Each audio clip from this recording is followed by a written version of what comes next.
ito po yung nakikita kong solusyon. Kasi importante po ay kung ano yung nakikitang problema at nararamdaman ng taong bayan, ano naman ang pwede nating solusyon na makikita at nakikita. This time, alam niyo kung bakit. Yung pong 1987 Constitution ay 38 years old na. 38 taon na. Kasi 1987 pa lang yan. Eh ngayon ay 2025. So, may problema na tayo dyan sa batas na yan. Unang-una, yung pong batas na yan ay nagawa under revolutionary government noong panahon ng Cory administration after EDSA 1, 1986. Kaya naging revolutionary government. Minadali dahil kailangan may crisis ng panahon yon. Pwedeng pinag-aralan, baka kulang.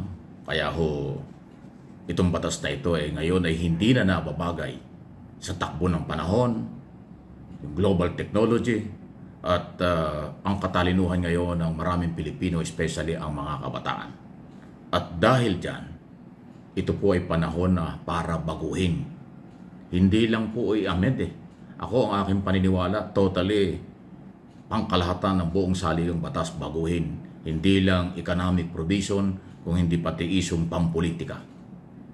Yung tayo po ay nananatili sa presidential system of government, baguhin na natin ito. Gawin na nating federal o anumang sistema ng gobyerno, baka tayo mayroong pag-asa.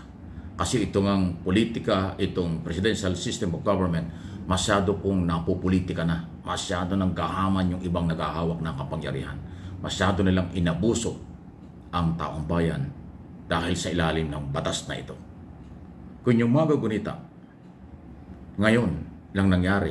Dati nagkakaroon ng iringan, nagkakaroon na ng mga isyong napapag-usapan between national government, local government, lalo na yung tatlong ahensya ng gobyerno, executive department, legislator, at judicial body. Pero ngayon po, hayag na ang banggaan nila. Ngayon kitang-kita na ang kanilang hindi pagkakasundo. Nagsasapawan na sila sa kanilang kapangyarihan. Samantalang ang kailang pinagbabasihan lang ng lahat ay saligang batas na ito, 87 Constitution. Yun ang dahilan sa nakikita kong talagang hindi na ito nababagay sa panahon ito, ang ating batas. Ngayon lang po kasi nangyari kung dati nagkakaroon ng hindi pagkakasundo, ngayon na talaga hayagan na ang mga sapawan ng kailang kapangyarihan sa kailang paniniwalang sila ang tama. Pero ang damage, ang epekto ay sa mamamayang Pilipino, sa demokrasya, at apektado ang simpleng mga Pilipino. Naniniwala man hindi mga Pilipino, ako naniniwala ako ng majority ng Pilipinong matitino, nakakaintindi at may malasakit sa bayan, naaapektuhan na nitong banggaan ng Executive Department, Legislator at ng Judicial Body. Ito ay dahil sa saligang batas. Sa impeachment issue na lang, ang Kongreso ang may karapatan, sabi ng Supreme Court, labag sa batas ang ginagawa nyo, hindi tama. May obligasyon ang Senado para gawin ang kailang trabaho tungkol dyan, hindi nila ginawa. So yan yung napakadelikado. Ngayon ang sinasabi naman ng Malacanang, hindi sila makikialam. O isipin mo, hindi nakikialam ang Malacanang dahil ang kailang paniniwala, walang jurisdiksyon ang Executive Department sa issue ng impeachment. Pero nag-aaway-aaway na. Parang isang pamilya. Si Pangulong Marcos ang ama ng isang pamilya at ng buong bansa. Yung mga anak, Kongreso, Senado, at saka ang Supreme Court nag-aaway-aaway na. Sasabihin ng Pangulo, hindi ako makikialam dyan kasi exclusive na inyong trabaho yan. Nag-aaway na May damage na Apektado ng mamamayan. So yan ay dahil pa rin sa saligang batas.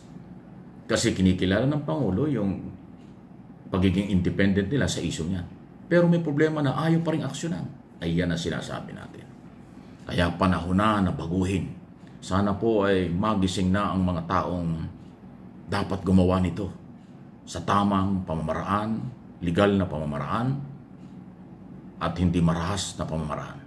Marami kasing paraan. May kasabihan tayo, pag ginusto natin, marami tayong pwedeng gawin. Di ba? Huwag nating iasa lahat sa gobyerno ang ating kinabukasan sa totoo lang.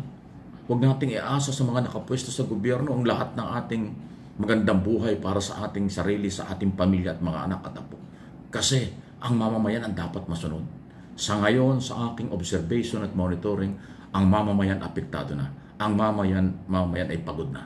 Ang mamamayan ay biktima na ng away at sistema sa gobyerno sa ilalim ng 1987 Constitution. Saligang batas po ito. Matino ito noong mga unang mga panahon na ay pwede pa.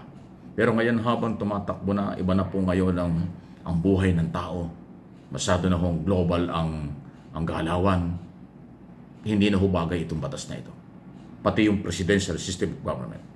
Ang presidential system of government, pasintabi na, hindi ko nilalahat sa lahat ng oras, kadalasan o nangyayari, palakasan, bata-bata system, pera lang. Ang latay at epekto nito ay sa mamamayang Pilipino. Yan po ang masamang nangyayari. Kaya dapat baguhin na. Akala ba nyo itong away ng yung hindi pagkakasundo ng Kongreso, Senado at Supreme Court dito sa impeachment ni Sara Duterte? Akala nyo matatapos ng ganun lang ito? Mahaba pa ito. Kasi ang pinag-uusapan dito, hindi lang si Sara. Ang pinag-uusapan na dito at pinag-aaway nila, impeachment. Yung exclusive power ng Kongreso, minamali ng Supreme Court. Tapos naglabas sila ng sariling ruling na binabago yung initiation o yung proseso. Away yan. Hindi yan tatanggapin ng Kongreso. Ang paninindigan ng Kongreso, ang kailang ginagawa, inaayon sa batas, bakit babaguhin? Ngayon nga may sinasabi pa, hindi dapat baguhin ng Supreme Court yung batas.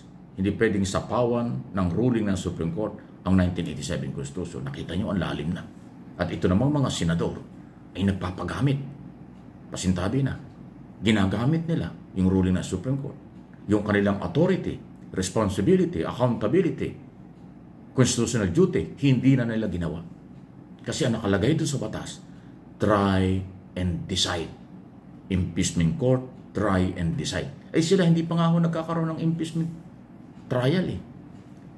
Nag-decide na sila na i-archive. Wala pang trial, naka-archive na. Gusto nga nila, dismissal ka agad, wala pang trial eh. Anong klaseng senador yan? Anong klaseng institusyon yan? Ang kanilang paniniwala na aayon sa batas. Pero hindi. Ang kanilang ginawa ay dahil sa kanilang personal interest. Dahil kakampi sila, kinakampihan nila ang mga Duterte. Eh paano yung complainant ng mga Pilipino? Again, huwag nating kalimutan, ang House of Representatives ay House of the People. Ang congressman dyan ay kinakatawan ng lahat ng distrito sa buong bansa at ang mga party list ay kumakatawan sa mga marginalized sector, civil society group sa buong mundo. Yun ang power ng House of the People. Tapos minali ng Supreme Court. Tapos tinira pa ng Kongreso, ng Senado. Kinampihan pa ng Senado. Kunwari pa, kanilang kinikilala yung ruling. Pero ang totoo nun, gusto nila talagang patayin ang kaso. Kahit wala pang final decision ng Supreme Court. Kasi makaduterte sila. Yan ang epekto ng masamang nangyayari dahil sa ilalim ng saligang batas. Noong unang matino ito, ngayon binaboy na. Ngayon inabuso na. Yan ang totoo. Aking sariling opinion, interpretation, analysis sa mga nangyari. Please subscribe and follow, like and share ng video ito. Mike Abe, Opinions Channel.